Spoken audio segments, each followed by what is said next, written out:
The fork slipped from my hand, clattering against a china plate like a gunshot in the silence. $120,000. My father's words hung in the air, heavy as smoke. I stared at him, then at my mother's carefully arranged face, then at my brother Trent lounging in his chair like he was waiting for dessert instead of discussing 6 figures of gambling debt. This couldn't be real. This had to be some sick joke. But the way my mother's hands trembled as she reached for her wine glass told me everything I needed to know. This was happening. They'd actually invited me here for this. "Landon, honey," my mother started, her voice dripping with that false sweetness she always used when she needed something.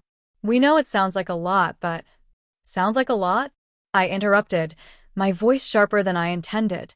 "Mom, that's more than most people make in 2 years. Hi viewers, kindly tell us where you're watching from and what time it is. Warm welcome to the family, enjoy the story." Trent shifted in his seat, finally showing some sign of discomfort. Good. He should be uncomfortable. "Look, little bro, I know it seems bad, but it's really just a temporary thing. I hit a rough streak at the tables, that's all. It happens. It happens. Like losing 120 grand was the same as misplacing your car keys." I pushed back from the table slightly, needing distance from this insanity. The Pierce Estate dining room suddenly felt suffocating, despite its vaulted ceilings and expensive artwork. All that money on the walls, and my parents couldn't bail out their golden child themselves? "Why are you telling me this?" I asked, though somewhere deep down I already knew the answer. I just needed to hear them say it. My father set down his scotch glass with deliberate precision. "Howard Pierce didn't do anything without calculation. Because we're family, Landon. And family takes care of each other." There it was. The phrase I'd heard my entire life, always meaning the same thing. You take care of Trent. "He's under tremendous pressure," my mother added quickly, like that explained everything.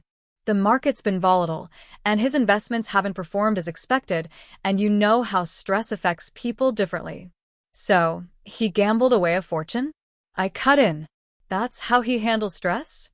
Trent's jaw tightened. "I didn't gamble it away. I made some calculated risks that didn't pan out. There's a difference." "Is there?" I leaned forward now, anger starting to burn through the shock. "Because from where I'm sitting, it looks like you bet money you didn't have and lost." "Watch your tone," my father warned, that familiar edge creeping into his voice. The tone that had shut down arguments my entire childhood. But I wasn't a kid anymore. "My tone?" I laughed, but there was no humor in it. "You invite me to dinner, ambush me with this, and you're worried about my tone?" My mother's eyes were getting misty now, her go-to move when things weren't going her way. "Landon, please. We raised you to be responsible, to be the dependable one. You've always been so good with money, so careful. You have savings and your architecture firm is doing well. So, you've been keeping tabs on my finances?" The realization hit me like cold water. "That's why you've been asking about work lately. Not because you cared, but because you were calculating how much you could squeeze out of me." The silence that followed was deafening. Trent broke it first, his voice carrying that entitled edge I'd learned to hate over the years. "Jesus, Lon, stop being so dramatic. It's not like we're asking you to give me a kidney. It's just money. You'll get it back." Just money. $120,000 was just money to him. I thought about my own apartment, modest but mine. Thought about the years I'd spent building my business from nothing, working 70-hour weeks, missing birthdays and holidays to meet deadlines. Thought about every dollar I'd saved, every expense I'd weighed carefully. And here's Trent, who'd had everything handed to him, who drove a car worth more than my annual salary, who lived in a penthouse downtown, asking me for just money, like it grew on trees. "When's the last time you paid me back?" I asked quietly. Trent blinked. "What?" "3 years ago. The opportunity you needed 15 grand for. When did you pay that back?" His face went carefully blank. "That was different. That was an investment that fell through. I told you. You told me a lot of things, Trent. You always do." I turned to my parents. "And you always back him up. Every single time." My father's face was reddening now, that vein in his temple starting to throb. That's enough. Your brother is in trouble. Real trouble. These aren't people you can negotiate with or charm your way around. They want their money, and they want it now. Then maybe he should have thought about that before he sat down at their table. My mother gasped like I'd slapped her. Landon Pierce, my father said, his voice dropping to that dangerous low register. You will help your brother, and you will do it because it's the right thing to do. Because that's what this family does. I looked at each of them in turn. My mother with her perfect hair and pearls, crying on command. My father with his expensive suit and entitled rage. My brother with his careless confidence, already certain I'd cave because I always had. And something inside me that had been bending for years finally snapped. No. The word came out steady, calm, final. My mother's hand flew to her chest. What did you say? I said no. I stood up slowly, pushing my chair back. Figure it out yourselves. My father rose too, his face now completely red. You ungrateful, sit down. We're not finished here. Yes, we are. I turned toward the door, my heart hammering against my ribs. Behind me, I could hear my mother's voice rising in pitch, my father shouting something about respect and family obligation, Trent calling me selfish. But I kept walking. I made it to the front door before my father's final words hit my back like daggers. You walk out that door, Landon, and don't expect to be welcome back. My hand froze on the doorknob. Should Landon turn around and face his family's wrath, or walk out and risk losing them forever? Drop your thoughts in the comments below. I turned the knob and walked out. The night air hit my face like a splash of cold reality. Behind me, the heavy door of the Pierce estate stood like a wall between two versions of my life. The one where I kept bending, and the one where I finally broke free. My father's threat still echoed in my ears. Don't expect to be welcome back. Fine. Maybe I didn't want to be welcome in a place where love came with a price tag and conditions written in blood. I got halfway to my car before my legs started shaking. Not from fear. From rage. From 30 years of swallowed words finally forcing their way at my throat. The Pierce estate looked exactly like it always had. Perfectly manicured lawns, fountain in the circular driveway, lights glowing warm through massive windows. A picture of success. A lie wrapped in marble and money. I'd grown up in that house, but I'd never really lived there. Not the way Trent had. He'd been the prince and I'd been what? The spare? The backup plan? The family ATM? My hands fumbled with the car keys. The expensive scotch my father had been drinking probably cost more than my monthly car payment. The silverware on that table was worth more than most people's engagement rings. And they had the nerve to act like I was the selfish one for not handing over my life savings. I sat in the driver's seat, but didn't start the engine. Not yet. My mind was racing too fast, replaying every moment of that dinner. The way my mother had set the table with extra care, like she was preparing a stage. The way my father had waited until after the main course, softening me up first.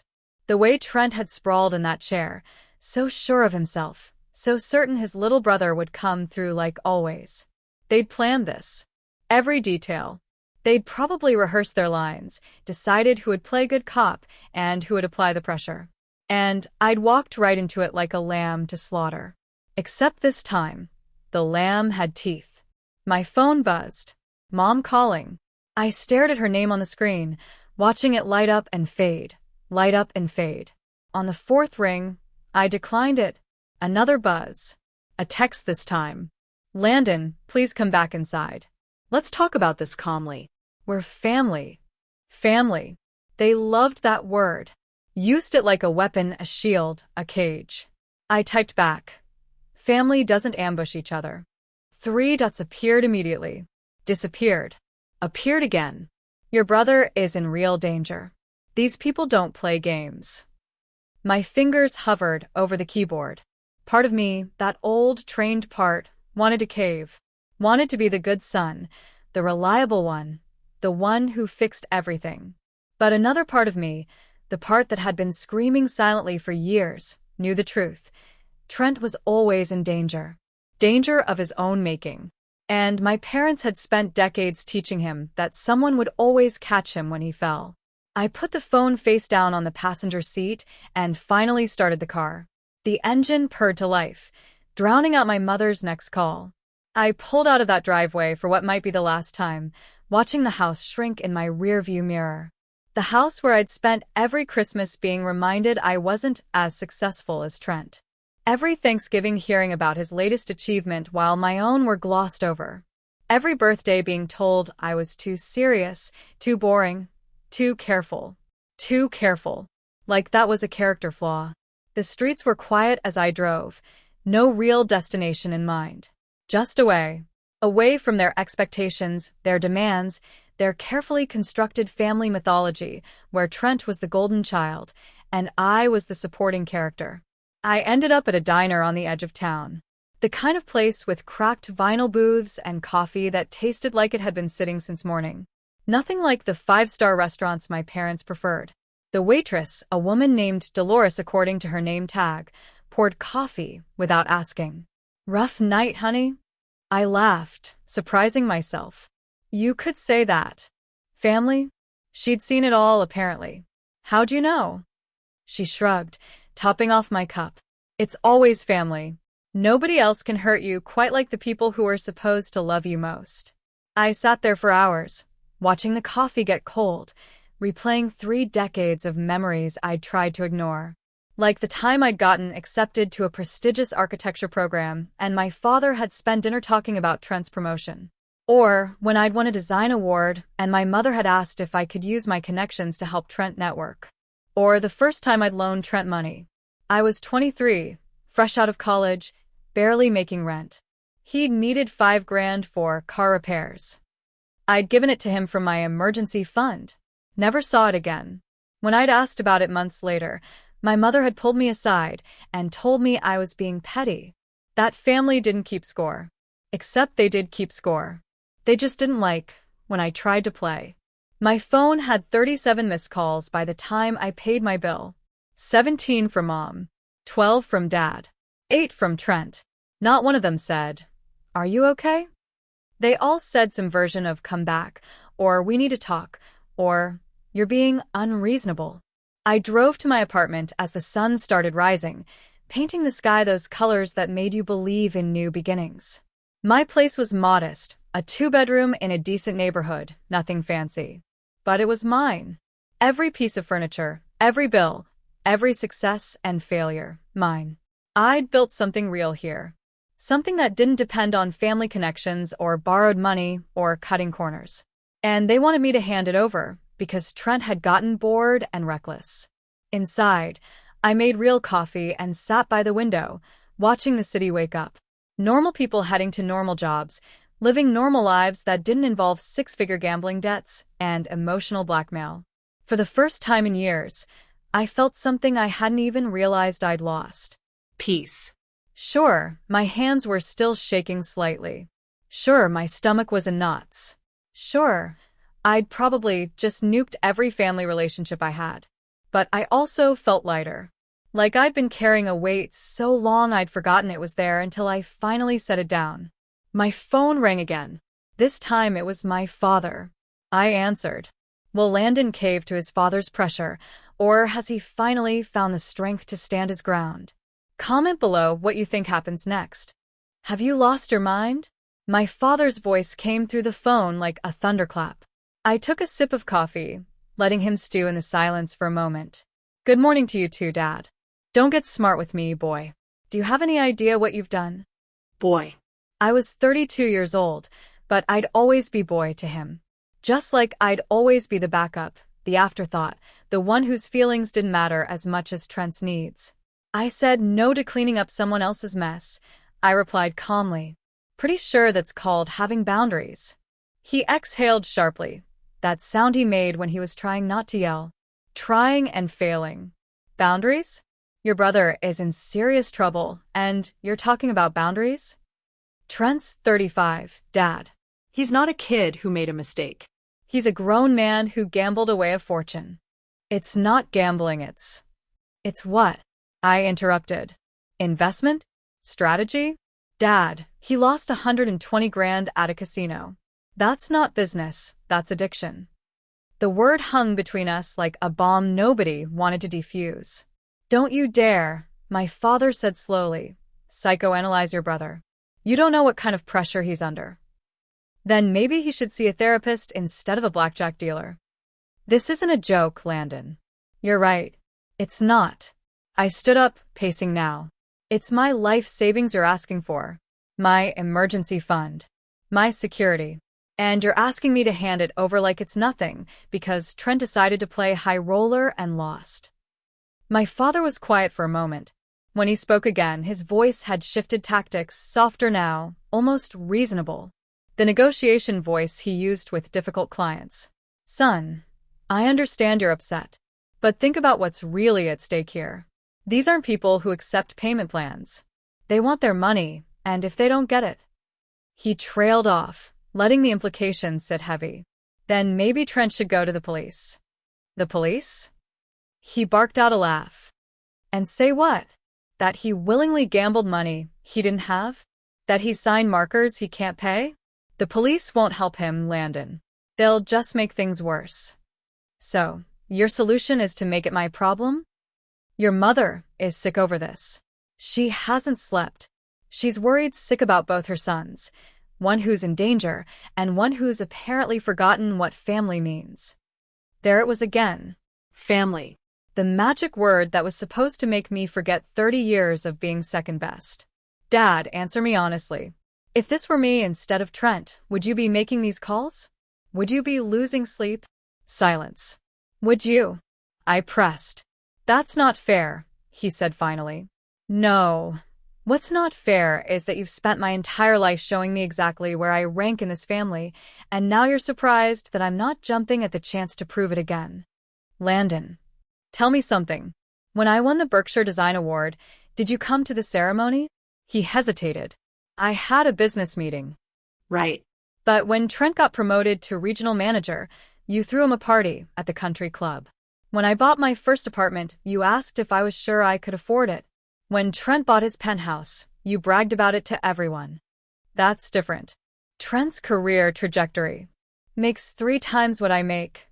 I cut in. So, why am I the one being asked to bail him out? Why not you? You're worth millions. Another pause. Longer this time. Our assets are tied up in investments, he said carefully.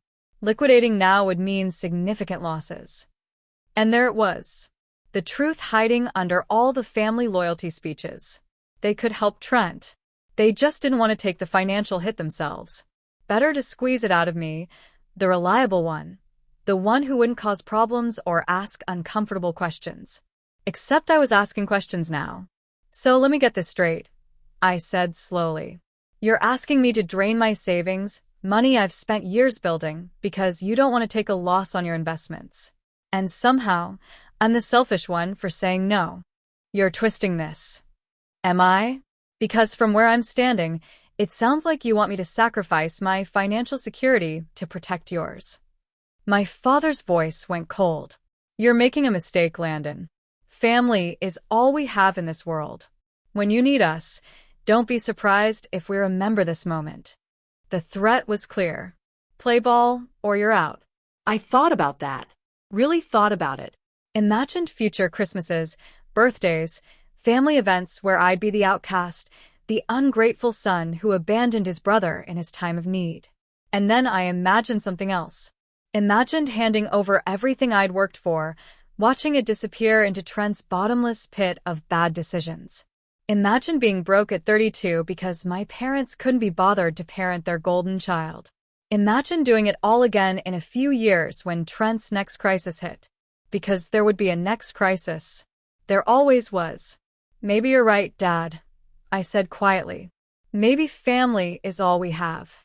But what we've got isn't family. It's a hierarchy where some people matter more than others. And I'm tired of pretending otherwise. Landon, listen to me. No, you listen. I love you. I love Mom. Hell, I even love Trent, despite everything. But I'm done setting myself on fire to keep you all warm. That's your final answer? I looked around my apartment, at the life I'd built brick by brick, paycheck by paycheck, with nobody's help but my own.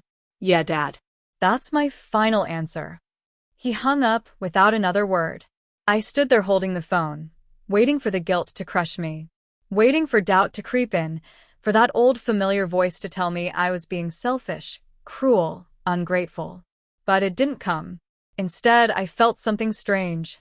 Something that took me a minute to recognize because I'd felt it so rarely in my life when it came to my family. Certainty. I'd made the right choice. My phone buzzed with a text from Trent. "Thanks for nothing, little brother.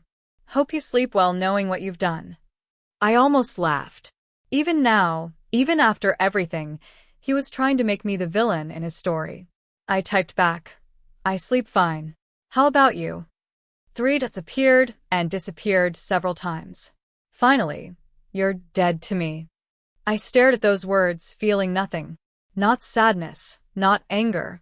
Just a strange, hollow acceptance. "I've been dead to you for years," I murmured to the empty room. "You just never noticed." Another text came through, this time from my mother. "Please, Landon. Just come by the house.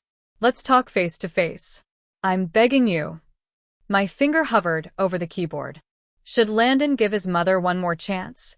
Or is the damage already done? Drop your prediction below. 2 days. That's how long I lasted before my mother's text broke me down.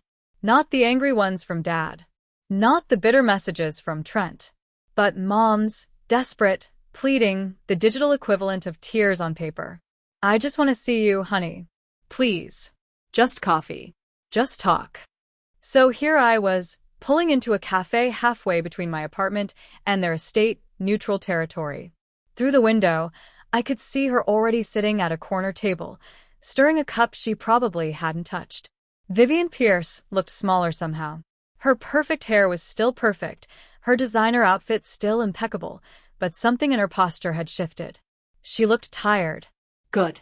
Maybe that meant she was finally taking this seriously. The bell chimed as I entered. Her head snapped up, and relief flooded her face, so completely it almost made me feel guilty. Almost. "Landon." She stood awkwardly, like she wasn't sure if she should hug me or not. We settled for a stiff nod as I sat down across from her. "Mom." She pushed a coffee toward me. Black, 2 sugars, the way I'd drunk it since college. At least she remembered that much. "Thank you for coming," she said softly. "I wasn't sure you would." I almost didn't. She flinched but recovered quickly. "Your father is furious, you know.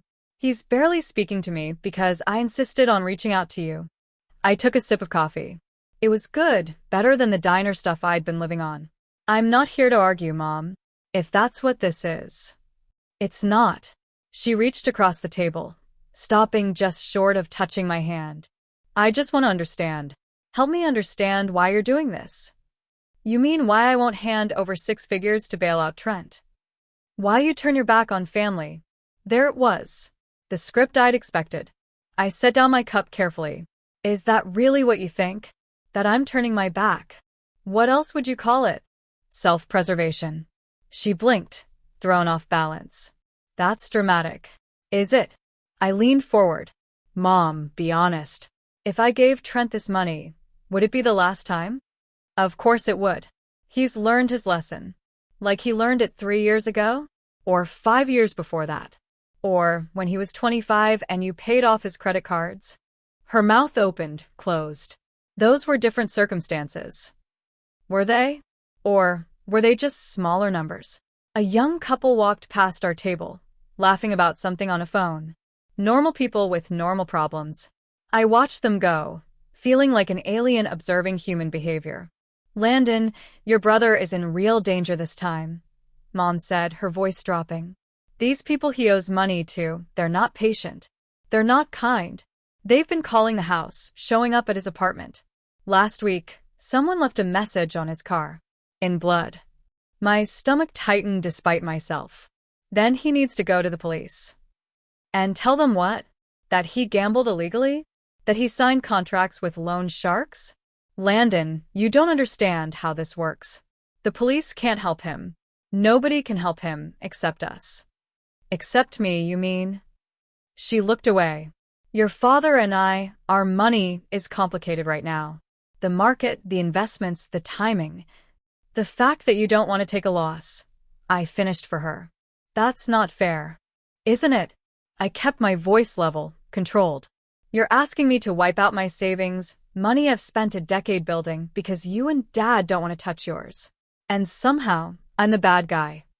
You're not the bad guy, honey. You're being stubborn. This isn't like you. Maybe it should be. She shook her head slowly. What happened to you? You used to be so sweet, so giving. You used to care about your brother. I did care. I do care. But caring doesn't mean destroying myself to save him from consequences he chose. He didn't choose this. Nobody chooses to get in over their head. Mom. He walked into a casino, sat down at a high-stakes table, and kept betting long after any rational person would have walked away. Every single one of those was a choice. Her hands were shaking now, wrapping around her coffee cup for stability. You sound just like your father. So cold. So logical.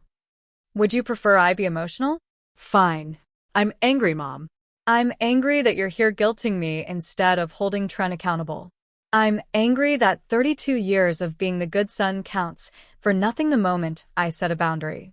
I'm angry that you still, even now, can't see how messed up this is. Tears welled in her eyes. Real ones, not the calculated kind from the dinner. I see a family falling apart. I see my sons not speaking. I see my husband ready to disown one of his children.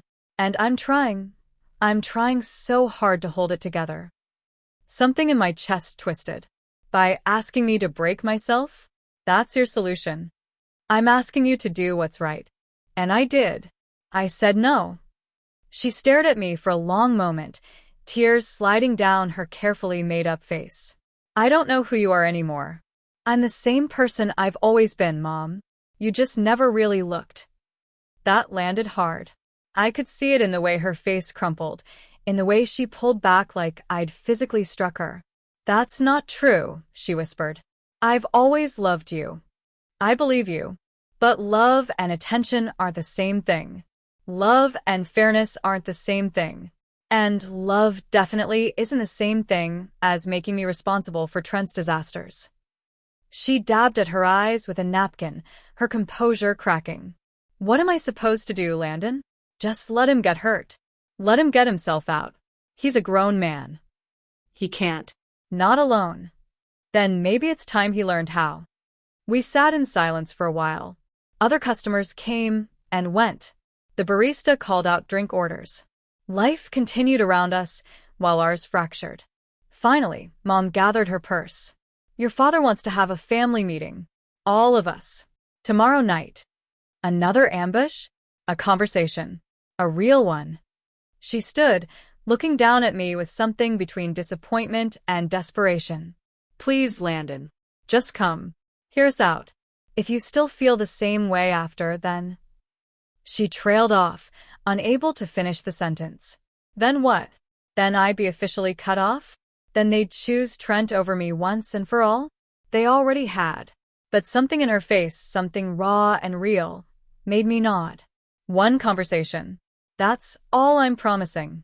Relief washed over her features. Thank you. Tomorrow, 7 o'clock.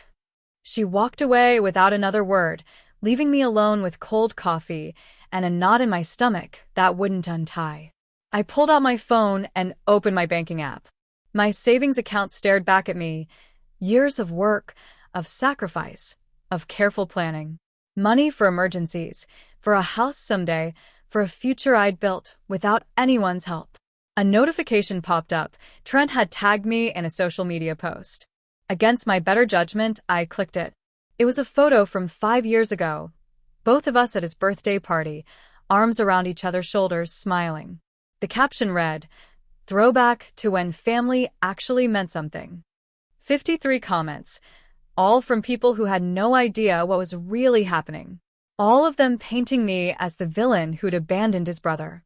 He was setting the narrative. Controlling the story. Making sure everyone knew that whatever happened next, it was my fault. I deleted the app. Tomorrow night. One more conversation. And then whether they liked it or not, I was done.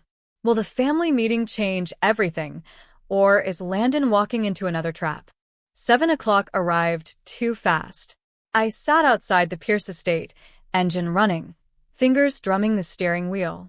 Shadows moved behind the curtains, ghosts of a family I wasn't sure I still belonged to. This wasn't like the dinner ambush. This felt heavier. Final. Whatever happened next might decide if I still had a family at all. A text from an old friend flashed. Dude, what's going on? Trent's posting cryptic stuff about betrayal. I turned my phone off. The front door opened before I reached it. My father stood there, impeccable as ever, casual luxury that screamed effortlessness. You came, he said. Not quite a welcome, not quite a rebuke. Mom asked. She asks a lot of things you've been ignoring. I brushed past him. The familiar scent hit me. Polish, perfume, money, and expectations. They were in the living room this time, not the dining room. Softer setting, same agenda. Mom perched on the couch's edge, hands clasped. Trent stood by the window, the picture of remorse. Landon, Mom said. Please sit. Let's just get this over with. Dad joined her. We've been doing a lot of thinking about what's best for this family. By family, you mean Trent. Don't start, Dad warned. But Trent turned, and for once he didn't look like the golden sun. His face was drawn, eyes sunken, hair unkempt. Just let them talk, Lon. Please. Mom sighed. We approached this wrong. The dinner, the pressure. It was overwhelming. We should have been more sensitive. More sensitive to ambushing me for 120 grand? Watch your tone, Dad snapped. Or what? You'll disown me again. Stop, Mom pleaded, stepping between us. We're not asking for all of it anymore. I froze. What? We'll handle most of it, she said. We just need 30,000. 30. Like that was pocket change. And if I say no? Silence. Then Trent spoke, voice ragged. Then I'm done, Lon. They've given me until Friday. If I don't pay, his hand drifted to his ribs. Did they hurt you? He lifted his shirt. The bruise bloomed dark across his side. They said next time, it'll be worse. Cold fear tightened in my chest. It was real, his debt, his danger. But still his mess. I'm sorry you're hurt, I said. But this is still yours. I know, he whispered. I'm not asking you to save me, just to help me save myself. You said that 3 years ago. I mean it this time. You said that too. He turned away, jaw tight. Mom's voice trembled. We've enrolled him in a gambling rehab program. It starts Monday. We just need him safe until then. I looked at Trent. You agreed? He nodded. I need help. I just couldn't admit it before. Dad cut in, brisk and certain. After the program, I take control of his finances. He'll get a stipend, no credit cards, no cash. I'll monitor everything. Howard Pierce, micromanaging his adult son. Hell must have frozen over. You're okay with that? I asked Trent. What choice do I have? It's that, or end up dead. The bruise pulsed like a warning. Mom reached for me. Landon, we know we've failed you. Favored him. Ignored you. We've talked about it these past few days. We see it now. 30 years too late. I know. But right now, please. Let's just keep everyone safe. Then we can fix the rest. Her words sounded like hope dressed in desperation. Empty maybe, but the fear in her eyes wasn't fake. 30,000. It would sting, but it wouldn't break me. If I do this, I said, everything changes. Not just for Trent, for all of you. Dad frowned. Meaning? I'm done being your safety net. Done being backup while Trent gets the spotlight. If I help, we start over. Equal sons. Equal respect. Otherwise, I walk for good. Mom nodded through tears. Of course, honey. Dad hesitated, then sighed. You're right. It changes. Starting now. I turned to Trent. And you? He looked at me, voice low. I've been an awful brother.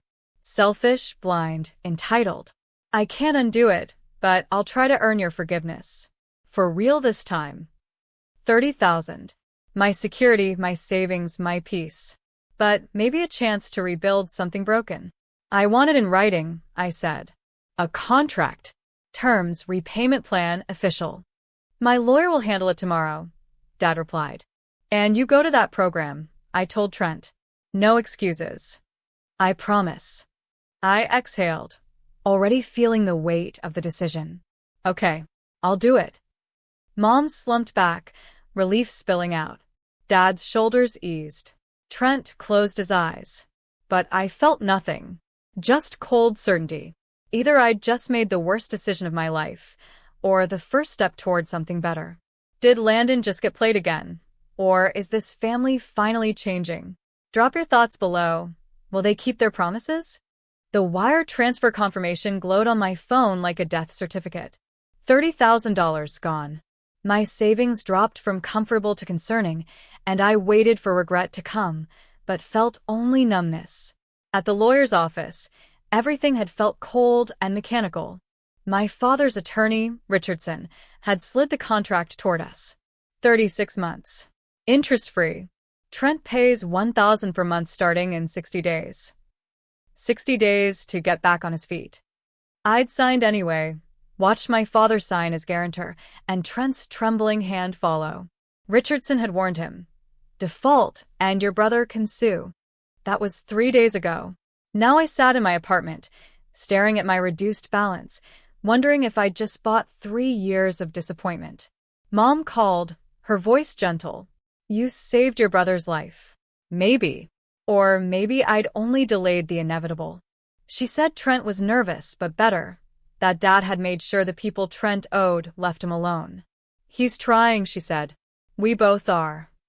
I told her I needed space. The quiet after the call felt heavier than ever. I pulled up my bank app again, staring at the void where my money used to be. Money meant for a house, for safety. Now it was gone, parceled out to settle my brother's debts. Then the doorbell rang. I wasn't expecting anyone. For a second, fear crept in. Had his creditors come for me? But through the peephole I saw Trent. He looked worse than before. Gaunt, sleepless, hollow. I opened the door, but didn't move aside. What are you doing here? Can I come in? Please. Every instinct told me no, but something in his face, raw and human, made me step back. He entered slowly, glancing around like it was foreign territory. It's nice, he murmured. Why are you here? Tears filled his eyes. I couldn't sleep. I keep thinking about what you did, what you sacrificed. And I'm sorry, Lon. For everything. I crossed my arms, fighting to stay guarded. Why now? I don't know. Maybe because it's the first time I've faced real consequences.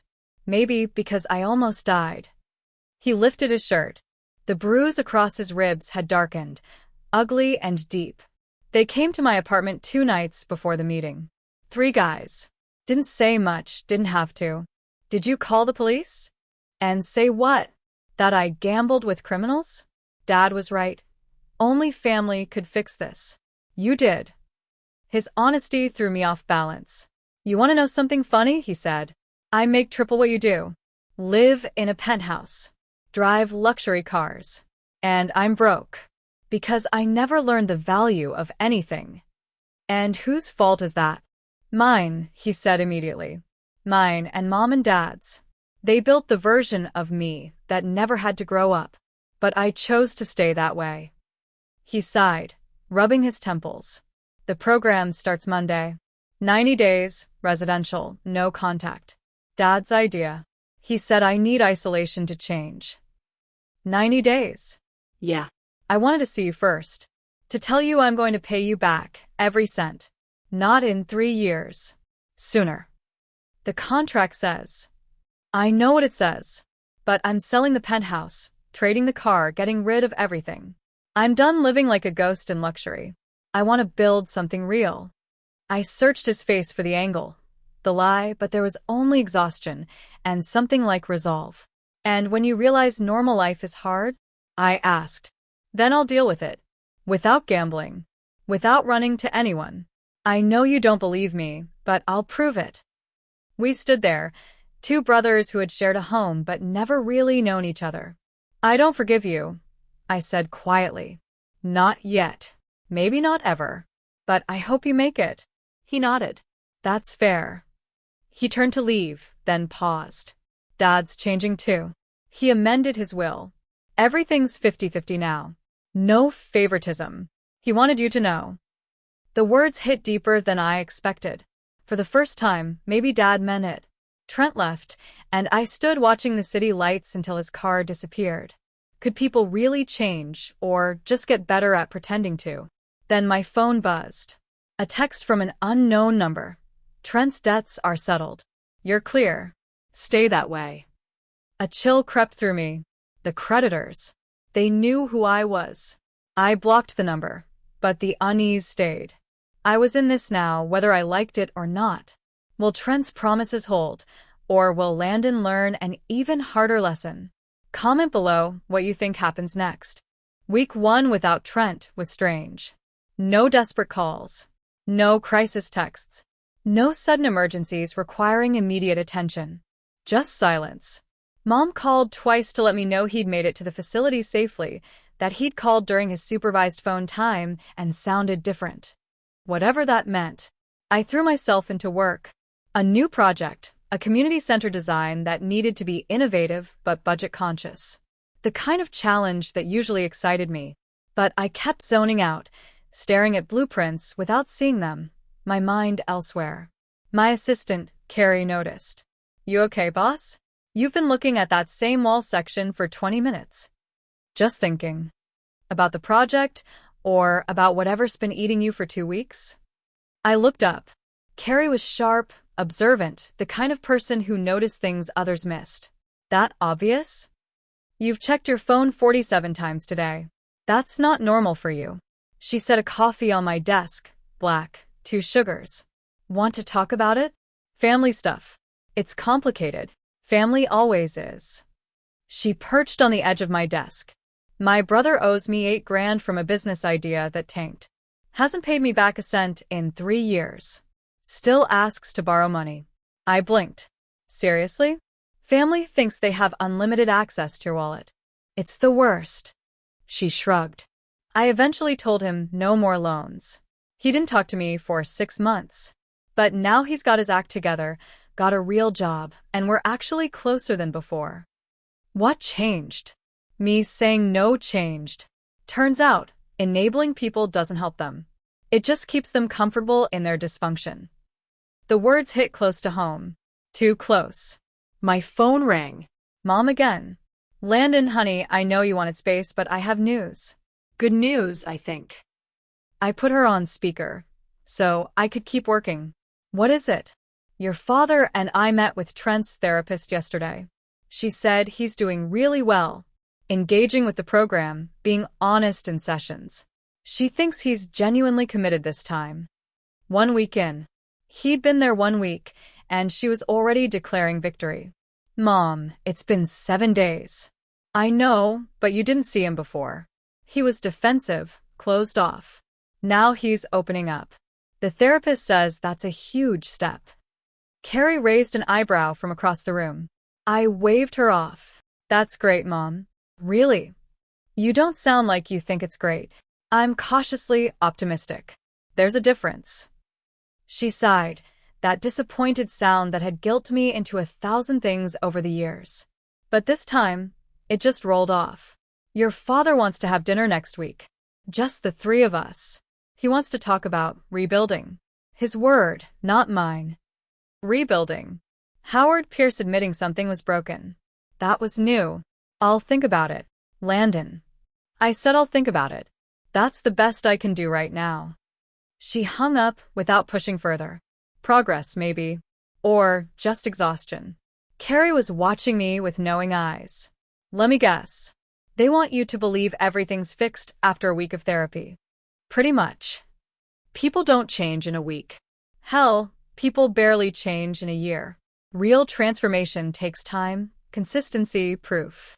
She stood, heading back to her desk. Don't let them rush you into forgiveness. Make them earn it. I sat with that advice for the rest of the day, turning it over in my mind like a puzzle piece that didn't quite fit. That night, I did something I hadn't done in years. I pulled out old photo albums from college, from childhood, looking for evidence of the brother I thought I remembered. There, Trent at my graduation, looking bored. Trent at my first gallery showing for a design project, leaving early. Trent at family dinners, always the center of attention while I faded into the background. But there were other photos too. Us as kids, building forts in the backyard. Teenage years, him teaching me to drive. One photo where he had his arm around me at his college graduation, genuine pride in his eyes. He hadn't always been terrible. Somewhere along the way, the family dynamics had poisoned things. Made him the golden child, and me the supporting actor. We'd both played our roles so long we'd forgotten they were just roles. My phone buzzed with an email. Subject line: Payment plan, month 1. I opened it, expecting nothing. It was too early. The contract gave him 60 days before the first payment. But there it was. A transfer confirmation. $1,000 from Trent's account to mine. A note attached. Week 1 down. 89 days and a lifetime to go. Starting now. I stared at the screen, something unfamiliar stirring in my chest. Not trust, too early for that. Not forgiveness, too big for that. But maybe the smallest seed of hope. Carrie's words echoed. Make them earn it. He was trying to. Actually trying. I transferred the $1,000 into a separate account. Not spending it. Not counting on it. Just acknowledging it existed. My phone rang again. This time my father. Landon. His voice was different. Less commanding, more uncertain. Your mother said she mentioned dinner. She did. I'd like that. If you're willing. No agenda, no pressure. Just dinner. Father and son. Father and son. When was the last time we'd had a meal that was just us? When was the last time he'd treated me like an equal instead of a disappointing investment? Okay, I heard myself say. When? Thursday? That Italian place you like downtown. He remembered I liked Italian. He remembered I had preferences at all. Thursday works. Good. That's good. He paused, clearly uncomfortable with emotional conversations. Landon, I know I haven't been the father you needed. I'm trying to understand why. Trying to do better. Dad. Let me finish. Please. He took a breath. I pushed Trent because I saw myself in him. Ambitious, confident, driven. I thought he'd take over the business, carry on the legacy. And I pushed you away because you were different. Thoughtful, creative, independent. You didn't need me the way he did, so I convinced myself you didn't want me. The confession hung between us, decades of misunderstanding crystallizing into words. That's not true, I said quietly. I needed you. I just showed it differently. I know that now. Too late, maybe, but I know it. His voice cracked slightly. Thursday. We'll talk more Thursday. He hung up before I could respond. I sat in my apartment, surrounded by the life I'd built alone, and wondered if it was possible to rebuild a family the same way you built a building, one careful brick at a time, checking for structural integrity, making sure the foundation was solid before adding weight. Week 1 was over. 83 days of Trent's program remained. 3 years of payments stretched ahead. A lifetime of family dynamics waited to be reshaped. I pulled up my banking app one more time, looking at that $1,000 sitting in its new account. Proof of intention. Not proof of change, not yet. But it was something. And maybe, just maybe, something was enough to start with. Is Landon's family really changing, or is this just another false start? Drop your prediction in the comments. The Italian restaurant was crowded for a Thursday night. I arrived first, claiming a corner booth where I could see the door. Old habit from years of architectural site meetings. Always know your exits. Always control your sightlines. My father walked in exactly at 7. Punctual as always. But he looked different, less polished somehow. His usual armor of expensive suits and rehearsed confidence seemed thinner. He spotted me, nodded, and made his way over. Landon. He slid into the booth across from me. Thank you for coming. You said that on the phone. I know. I'm saying it again. He picked up the menu, then set it down without looking at it. I don't know how to do this. This honest conversation thing. Your mother's better at feelings. Then why isn't she here? Because this is between you and me. Has been for a long time. He met my eyes, and I saw something I'd never seen before in Howard Pierce's face. Vulnerability. I failed you, son. As a father. I see that now. The waiter appeared, giving us a moment to collect ourselves. We ordered, I got my usual, he got his. Some things didn't change. When we were alone again, Dad continued. Trent's therapist asked to meet with your mother and me. Part of his program, apparently. Family dynamics session. How'd that go? He laughed bitterly. Terrible. Eye-opening, but terrible. She had us do this exercise. List the ways we treated you differently than Trent. We ran out of paper. I didn't know whether to laugh or cry. She said we created a narcissist. That our favoritism didn't help Trent, it damaged him. Made him think rules didn't apply, that consequences were for other people. And we damaged you too, by making you invisible unless we needed something. Took a therapist to figure that out? Took Trent almost dying to make us listen to one. He rubbed his face. I thought I was building him up, making him strong, confident, ready to take on the world. Instead, I made him weak, dependent, unable to handle failure, because he'd never had to face it. Our food arrived. We both picked at it, neither of us really hungry. Why? I asked finally. Why him and not me? Dad set down his fork. Honest answer? Because he needed me more. You were always self-sufficient, even as a kid. Figured things out on your own, didn't ask for help, just quietly succeeded at whatever you tried. Trent struggled with everything, school, sports, relationships. He needed constant support, constant encouragement. So you gave him all of it? Yes. And I told myself you were fine without it, that you preferred independence. But that was just me justifying neglect. He leaned forward. You know what the therapist said? She said the child who asks for nothing often needs the most. Because they've learned not to ask. The words cut deeper than any insult ever had. I wanted you to be proud of me, I said, voice rougher than intended. I wanted you to show up. To care. To notice when I succeeded instead of always focusing on Trent's struggles. I know. And I'm sorry. Truly, deeply sorry. His eyes were wet. Howard Pierce didn't cry. But he was close. I can't undo 30 years of mistakes. But I can try to do better moving forward. If you'll let me. The question hung between us. I thought about all the missed moments. The graduations where he'd checked his phone. The achievements he'd minimized. The times he'd chosen Trent's wants over my needs without hesitation. But I also thought about him showing up tonight. About the will change. About him actually going to therapy and listening. I want to believe you, I said finally. But words are easy, Dad. You've made promises before. I know. So I'm not asking you to believe me. I'm asking you to watch. To give me time to prove it through actions.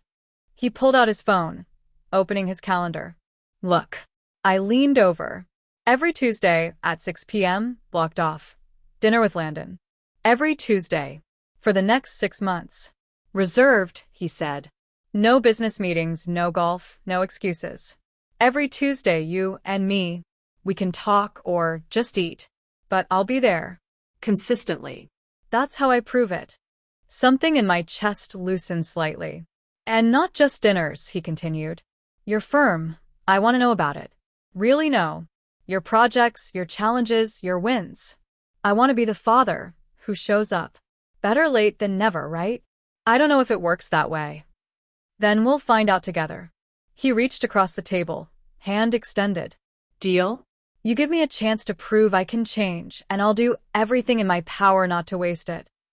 I looked at his hand, thought about walking away, about protecting myself from more disappointment. But I also thought about what Carrie had said. About my own philosophy, that buildings were constructed one brick at a time, foundations tested before adding weight. Maybe families worked the same way. I shook his hand. Deal. But I'm watching. One broken promise. One time you choose Trent's convenience over showing up for me, and I'm done. For real this time. Understood. And fair. He squeezed my hand once before letting go. How's your firm doing? Your mother mentioned you're working on a community center. And just like that, we were talking. Really talking. About my work, my challenges, my vision for the project. He asked questions, real ones, not the performative kind meant to seem interested. For the first time in my life, my father actually listened when I spoke. It wasn't healing. Not yet. 30 years of damage couldn't be fixed over pasta and conversation. But it was a start. A foundation being carefully laid, one brick at a time. We were finishing dessert when his phone rang. He glanced at it, then silenced it without answering. Trent. I asked. Business. They can wait. He smiled slightly. See? I'm learning. After dinner, we stood outside the restaurant, an awkward moment stretching between us. Same time next week, he asked. Tuesday at 6. I'll be there. He hesitated, then did something that shocked me. He hugged me. Quick, awkward, but genuine. I love you, son. I don't say it enough. Hell, I've never said it. But I do. He walked away before I could respond, disappearing into the parking lot. I stood there for a long time processing everything.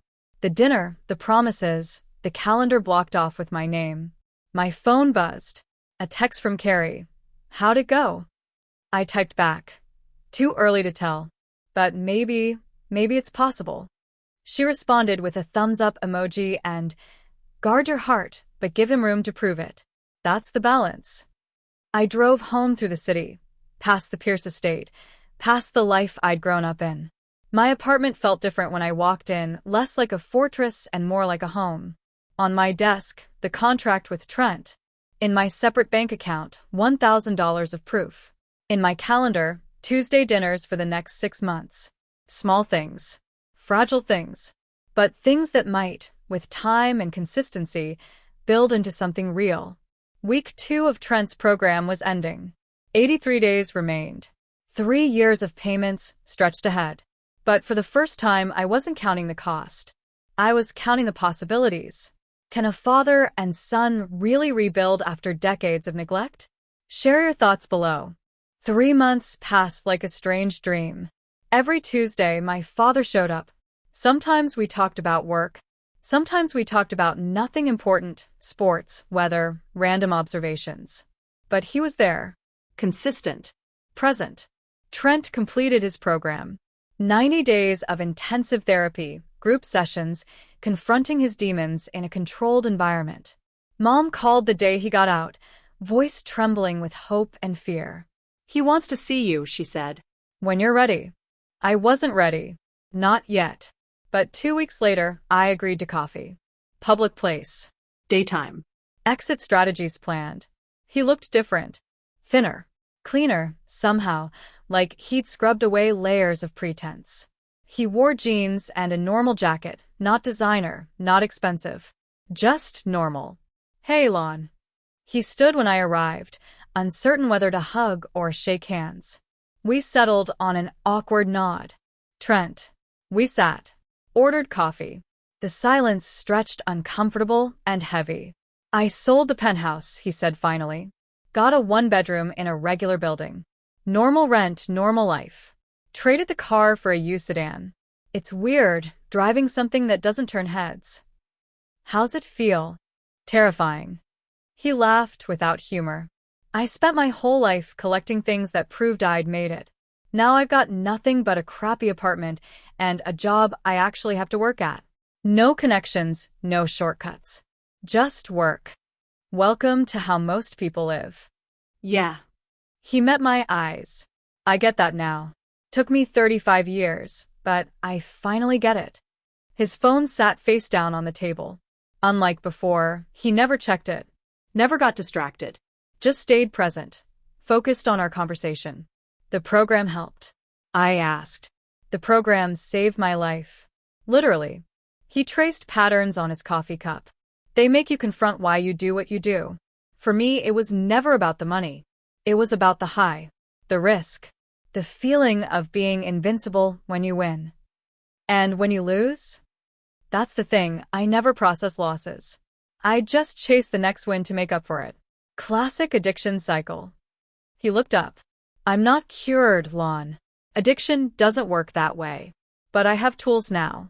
Coping mechanisms. Support groups. A sponsor I call when I feel the urge. Do you? Feel the urge. Every damn day. His honesty was jarring. But I don't act on it. That's the difference.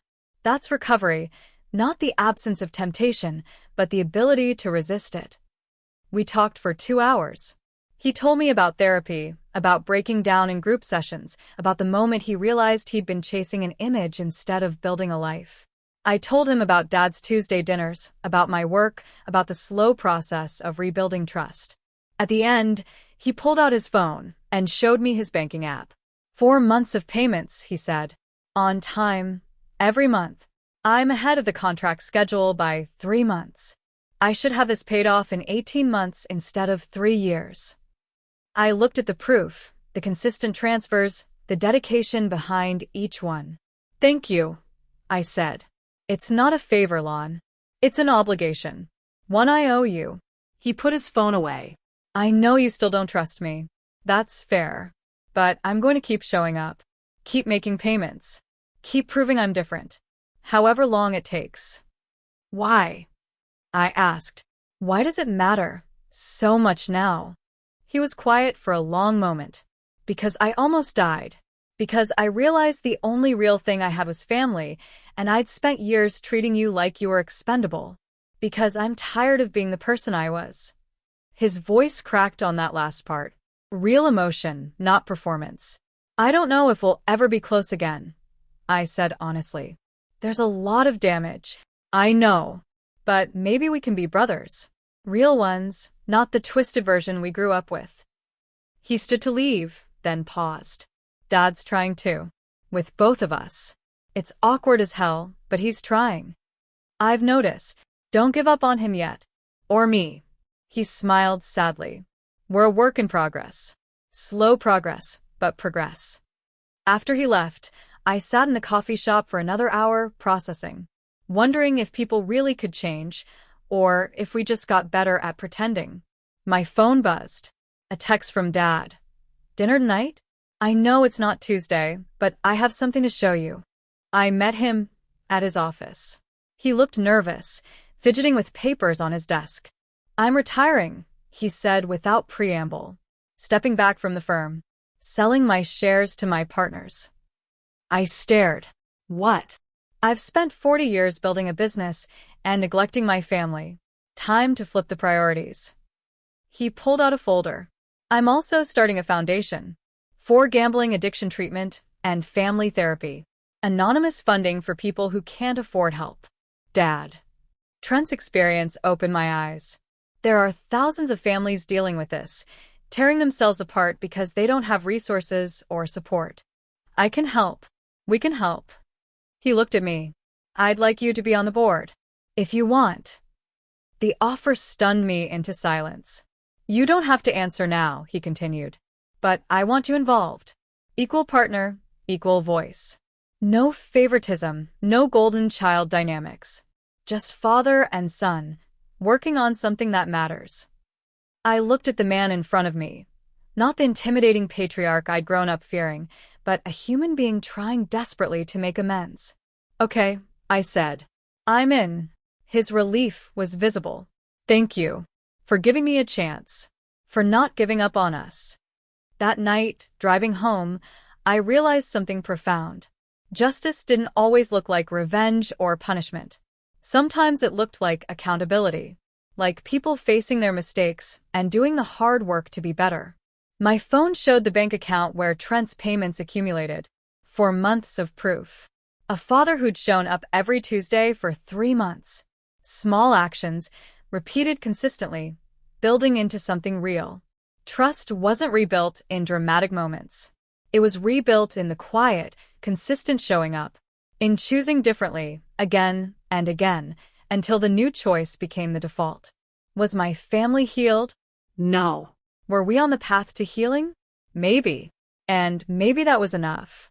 Is Landon's cautious hope justified, or is he setting himself up for more heartbreak? Comment your thoughts. 1 year later, I stood in my new house, finally mine, signing the last of the paperwork. It wasn't flashy, just a modest 3-bedroom with a yard, but it was built on my own terms. The down payment had taken longer than expected, but I'd made it. Well, mostly on my own. Trent had repaid the loan early, 14 months instead of 18. Proof that people could change if they wanted to. The realtor handed me the keys. Congratulations, Mr. Pierce. Welcome home. Home. The word felt different now. Earned. My phone buzzed. Dad. Your mother and I are bringing dinner to christen the new place. 6 p.m. okay? Tuesday dinners had grown to include Mom months ago. Sometimes Trent joined too. Awkward, yes, but less so each time. I texted back. Perfect. I walked through the empty rooms, imagining what life here would look like. Then Carrie called. So? How's it feel to be a homeowner? Terrifying and amazing, I said, laughing. When's the housewarming party? Next month. I need real furniture first. When the call ended, I stood alone in the quiet, feeling something rare, contentment. Not happiness or complete healing, but peace with who I was and how far I'd come. The foundation Dad and I started had already funded treatment for 87 families. Trent was sober a full year, working hard, steady, grounded. He'd earned a promotion. Drove a used car. Lived simply. Mom was in therapy, confronting her own patterns, apologizing often, never pushing. For once, we were all trying. At 6, they arrived, Mom and Dad with dinner, Trent with a small potted plant. Something living for your new place, he said. We ate cross-legged on the floor, surrounded by boxes. Dad smiled. Remember when you were 7 and designed that elaborate treehouse? You drew blueprints and everything. You remember that? I found them last week. I should have built it. You were always meant to create, to build. Better late than never, I said lightly. Mom squeezed my hand. This house is beautiful, Landon. You should be proud. I am, I said and meant it. Trent gazed out the window. Crazy thing is, a year ago I had everything, penthouse, luxury car, all that. And I was miserable. Now I got almost nothing, and I'm actually okay. Mom smiled softly. Things don't make you happy. Connection does. We forgot that, Dad said. But we're remembering. Then Trent grinned. I met someone. Her name's Sarah. She's a teacher, 2 years sober. We're taking it slow, but it feels real. Mom's face lit up. We'd love to meet her. Bring her to Tuesday dinner, Dad said. Tuesday dinners, our new ritual. No work, no excuses. Just family. After they left, I sat in the quiet again, surrounded by laughter echoing from earlier. I thought of that first dinner a year ago, when everything fell apart. Maybe some things had to shatter before they could be rebuilt right. A text buzzed. Heard you bought a house. Congratulations. You earned it. Richardson. The lawyer. I'd nearly forgotten him. Then another message from Trent. Thanks for not giving up on me. You saved my life by refusing to save me. I stared at that one for a long time. Justice, I realized, wasn't always loud. Sometimes it was quiet, the sound of boundaries being held, of people choosing to change because they finally had to. I'd spent a lifetime being the dependable son, the fixer. Until one moment when I chose differently, chose myself. That decision nearly broke us, but it saved us too. Not because I rescued them, but because I stopped trying. I walked through the house again, feeling the space as mine. Earned through my effort, my choices. My phone buzzed one last time, Dad. Proud of you, son. For everything. I typed back. Proud of you too. See you Tuesday. The rooms were still empty, but they felt alive with potential. Outside, the sunset spilled colors of renewal across the sky. Healing wasn't grand or fast, it was steady. One day, one promise, one Tuesday dinner at a time. We weren't perfect. We never would be. But we were trying, and that was enough. I smiled, closing my eyes for a moment. Tomorrow would bring new challenges, but tonight, I was at peace, content with my house, my boundaries, my quiet justice. Sometimes the strongest love is the kind that stops carrying someone else's weight. Not out of anger, but belief that they can learn to carry it themselves. That was my quiet justice. And it felt better than revenge ever could. If Landon's journey moved you, subscribe and turn on notifications for more stories of quiet justice and self-discovery. Share your own story in the comments. Have you ever had to set boundaries with someone you love? Your experience could help someone else find their strength. Remember, love isn't rescuing. It's respect, it's accountability, it's showing up.